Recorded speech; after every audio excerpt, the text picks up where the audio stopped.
오늘 아침 굿모닝 시카고.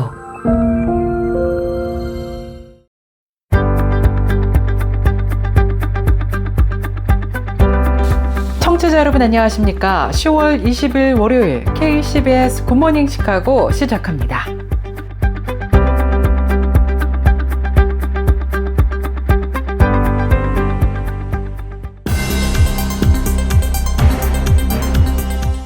오늘의 주요 뉴스입니다. 지난 토요일 트럼프 정부에 항의하는 전국적인 일련의 시위인 왕은 없다의 날을 위해 전국에서 수천 명의 시위대가 거리로 나섰습니다. 시카고에서는 12시경 시위대가 그랜트 공원의 버틀러 필드로 모이기 시작했습니다. 오후 2시에는 시위대가 경찰의 호위를 받으며 도시 전역을 행진하기도 했습니다. MIT 대학의 고령화 실험실 에이지랩이 최근 발표한 새 보고서에 따르면 미국 내 시니어 인구 증가 속도가 매우 가파르고 있습니다. 현재 2024년 기준 65세 이상 시니어 인구는 6,120만 명으로 전체 인구의 18%를 차지하고 있습니다. 지난 18일 월스트리트 저널이 트럼프 행정부의 관세 정책 변화 조짐을 보도했습니다. 월스트리트 저널은 트럼프 대통령이 지난달 일부 품목을 상호 관세 부과 대상에서 제외하고 교육국가의 무역 협상 타결 시 농산물부터 항공기 부품까지 수백 개 품목을 관세에서 면제하기로 한 사실을 근거로 이같이 평가했습니다. 최근 발표된 한 조사에 따르면 트럼프 정부의 재임 기간 동안에도 세계 3대 주요 경제국 순위는 변동 없이 유지된 것으로 조사되었습니다.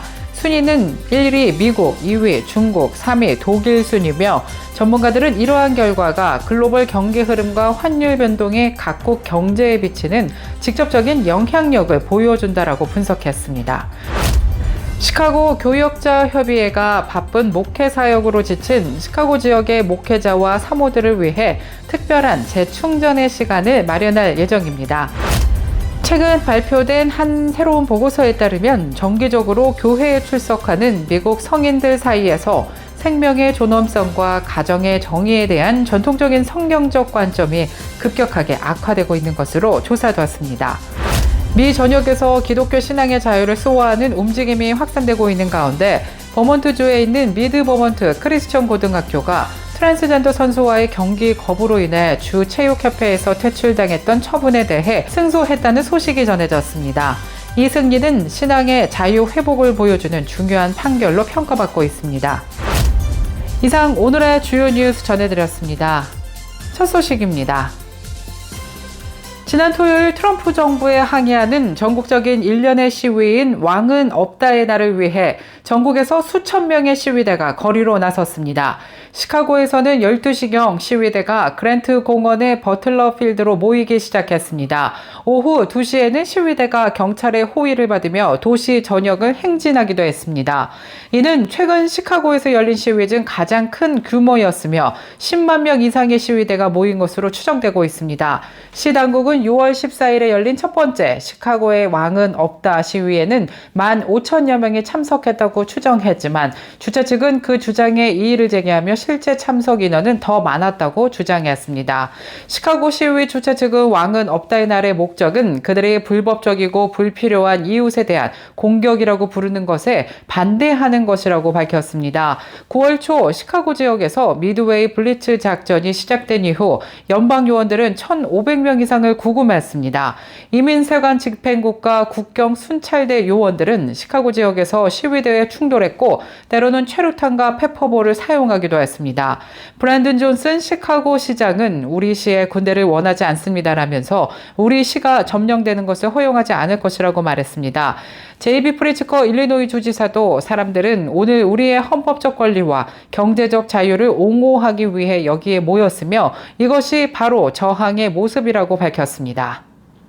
MIT 대학의 고령화 실험실 에이지랩이 최근 발표한 새 보고서에 따르면 미국 내 시니어 인구 증가 속도가 매우 가파르고 있습니다. 현재 2024년 기준 65세 이상 시니어 인구는 6,120만 명으로 전체 인구의 18%를 차지하고 있습니다. 이는 전년 대비 3.1%나 늘어난 수치입니다. 이러한 급증세는 지속되면서 앞으로 25년 후인 2050년에는 시니어 인구 비율이 무려 30에서 40%까지 치솟을 것으로 예측되고 있습니다. 구체적으로는 2040년 22%로 오른 뒤 2050년에는 40%로 급등할 전망입니다. 최신 통계가 집계한 지난 5년간의 미국의 시니어 인구는 13포인트 증가했습니다. 이는 일하는 근로세대의 증가율 1.4%보다 10배 가까운 빠른 속도로 어린이들의 증가율인 1.7%를 압도하고 있는 수치입니다.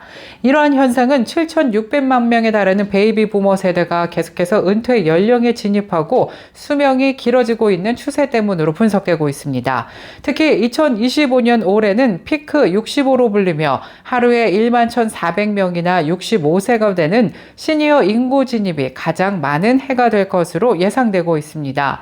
전문가들은 시니어 인구의 폭발적인 증가와 미흡한 노후 준비가 결합되면서 미국의 사회적 부담이 미래에 더욱 가중될 것이라고 경고했습니다. 지난 18일 월스트리트 저널이 트럼프 행정부의 관세 정책 변화 조짐을 보도했습니다. 월스트리트 저널은 트럼프 대통령이 지난달 일부 품목을 상호 관세 부과 대상에서 제외하고 교육국가의 무역 협상 타결 시 농산물부터 항공기 부품까지 수백 개 품목을 관세에서 면제하기로 한 사실을 근거로 이같이 평가했습니다. 이러한 움직임의 배경에는 미국에서 생산하지 않는 제품에 대해서는 관세를 낮춰야 한다는 인식이 행정부 당국자들 사이에 자리 잡고 있다는 분석이 있습니다. 또 행정부의 사고방식에 익숙한 소식통들은 연방대법원이 상호 관세를 위헌으로 판결할 경우에 대비하는 차원에서도 태도 전환이 이루어지고 있다고 보도했습니다. 대법원 소송에서 패소할 경우 행정부가 그간 징수한 상호 관세 상당액을 환급해야 할 수도 있기 때문입니다. 트럼프 대통령은 지난달 행정명령을 통해 금, LED 전등과 특정 광물, 화학 물질, 금속 제품 등 수백 개 품목을 부록2로 지정해서 상호 관세에서 면제하도록 지시했습니다. 한편 트럼프 정부가 다음 달 1일부터 미국으로 수입되는 중대형 트럭에 25%의 고율 관세를 부과하기로 공식화했습니다. 이는 미국산 제품 보호와 무역 불균형 해소를 위한 강경책의 일환으로 풀이되고 있습니다. 백악관은 지난 17일 트럼프 대통령이 중대형 트럭과 버스에 대한 관세 부과를 지시하는 포고문에 서명했다고 밝혔습니다. 이에 따라 11월 1일부터 총 중량 14,000파운드 이상의 중대형 트럭 및 부품에는 25%의 관세가, 버스에는 10%의 관세가 부과됩니다. 경트럭과 승용차에는 이미 4월부터 25%의 관세가 적용 중입니다. 이번 트럭 관세는 철강, 알루미늄 관세 등 기존 품목별 관세와 중첩되지 않는 새로운 조치입니다. 특히 주목할 점은 25% 트럭 관세가 최근 트럼프 정부와 무역 협상을 타결해서 자동차 관세를 15%로 낮춘 일본과 유럽연합에도 일단 그대로 적용될 것으로 보인다는 점입니다. 최근 발표된 한 조사에 따르면 트럼프 정부의 재임 기간 동안에도 세계 3대 주요 경제국 순위는 변동 없이 유지된 것으로 조사되었습니다. 순위는 1위 미국, 2위 중국, 3위 독일 순이며 전문가들은 이러한 결과가 글로벌 경기 흐름과 환율 변동이 각국 경제에 미치는 직접적인 영향력을 보여준다라고 분석했습니다. 특히 GDP 순위는 해당 국가 통화 가치를 달러로 환산하는 과정에서 환율 변동에 매우 민감합니다. 전문가들은 순위 변동이 없었다는 것은 해당 기간 동안 환율 변동이 국가 간 경제력에 근본적인 차이를 뒤집을 만큼 크지 않았거나 각국의 성장률이 이를 상쇄했음을 의미한다고 분석하고 있습니다. 결론적으로 미국, 중국, 독일의 막대한 경제적 기반이 순위를 확고히 하는 가운데 글로벌 환경과 환율이라는 외부 요인들이 미세한 영향을 주고받으며 기존 경제 질서가 유지되고 있는 것으로 평가되고 있습니다. 한편 4위는 일본, 이어 인도가 5위를 차지했습니다. 계속해서 교계 소식이 이어집니다. 시카고 교역자 협의회가 바쁜 목회 사역으로 지친 시카고 지역의 목회자와 사모들을 위해 특별한 재충전의 시간을 마련할 예정입니다. 오는 21일 화요일 오전 10시 글렌코에 위치한 보타닉 가든에서 목회자 부부 야유회를 개최한다고 밝혔는데요. 이번 행사는 목회 현장의 무게를 잠시 동안 내려놓고 아름다운 자연 속에서 부부들이 함께 교제하고 서로와 서로에게 위로와 격려를 나누는 귀한 시간을 갖도록 기획됐습니다. 미국 내 분열과 폭력 심화에 대응하여 펜실베니아주 의원들이 9월 12일을 성경의 날로 제정하는 운동을 주도하고 있는 것으로 나타났습니다. 이 운동은 성경을 미국 건국의 중심에 다시 세우려는 목적으로 현재 미 연방의회로 확산되어 전국적인 기념일 지정을 위한 결의안이 발의됐습니다. 9월 12일은 미국 독립전쟁 중 대륙회의가 미국 최초의 완역 영어 성경인 에이킨 성경의 인쇄를 승인한 날을 기념합니다.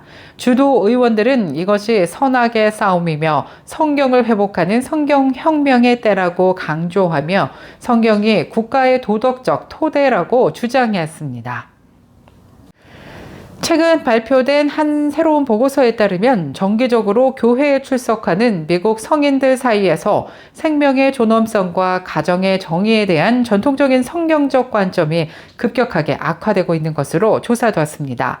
낙태에 반대하는 교회 출석 성인 중 이 비율은 2년 만에 63%에서 43%로 20%포인트 급락했습니다. 여성이 임신 선택권을 가져야 한다는 비율은 22%에서 35%로 상승했습니다. 전통적으로 친생명 성향이 강하던 복음주의자 내에서 33%포인트, 50세 미만 성인층에서는 26%포인트의 큰 감소세가 나타나 교회 내 거의 모든 인구 집단에서 변화가 확인됐습니다. 또 응답자 과반수인 73%가 낙태 관련 질문 6가지에 대해 상충되는 답변을 제시해 교인들의 세계관이 혼란스럽다는 점을 보여주고 있습니다. 이번 조사는 가족연구위원회와 애리조나 기독교대학교 문화연구센터가 공동으로 실시했고 매달 최소 한 번 이상 교회 예배에 참석하는 성인 1000명 이상을 대상으로 했습니다. 미 전역에서 기독교 신앙의 자유를 수호하는 움직임이 확산되고 있는 가운데 버몬트주에 있는 미드 버몬트 크리스천 고등학교가 트랜스젠더 선수와의 경기 거부로 인해 주 체육협회에서 퇴출당했던 처분에 대해 승소했다는 소식이 전해졌습니다. 이 승리는 신앙의 자유 회복을 보여주는 중요한 판결로 평가받고 있습니다. 학교는 여학생들의 안전을 지키고 성경적 관점에서 트랜스 남학생을 여자로 인정할 수 없다는 신앙적인 이유로 해당 플레이오프 경기 출전을 포기했습니다. 당시 친정책의 문화적 압력 속에서 이 같은 결정은 큰 희생을 예상한 신앙의 결단이었습니다.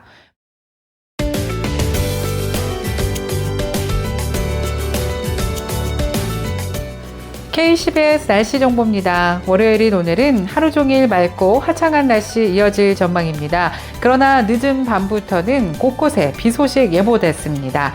기온은 어제와 비슷하겠는데요. 오늘 낮 최고 기온 67도 예상되며 밤 최저 기온 49도 예상됩니다. 일교차가 크니 각별히 감기에 주의하시기 바랍니다. 내일 아침 해 뜨는 시각 오전 7시 8분, 해 지는 시각 오후 6시입니다. 이상 KCBS 날씨 정보였습니다.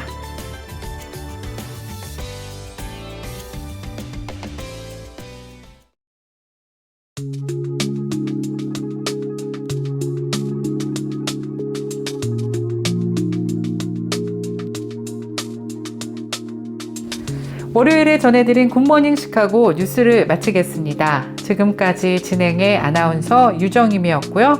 저는 내일 이 시간에 더욱더 풍성하고 알찬 소식으로 다시 찾아뵙겠습니다. 청취해주신 모든 여러분 고맙습니다.